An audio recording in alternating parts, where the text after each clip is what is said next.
വിവിധ വസ്തുവായി പരമാത്മനായി അചലനായി അഗുണഗുണനായി അമരർക്കധിപനായി അടിയവർക്കെളിയനായി ഹരിഹരർക്കൊരു മൈന്ദനായി ശുദ്ധ സത്വ പരബ്രഹ്മ സാക്ഷാത്കാരം ജ്യോതിയായി തോன்றும் உந்தன் துரிய லீலா வைபவங்கள் பல என்று மறை சொல்லுகின்றதே ஹரியே வித்தனாய் நினது புகழ் பேசித் திரிந்து நின் பெருமையை நினைத்து பாடி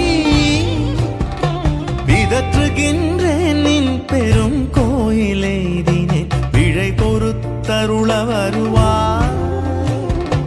தத்துவம் அனைத்தும் ஒரு முத்திரை உரைத்திட தந்த சத்குருநாதனே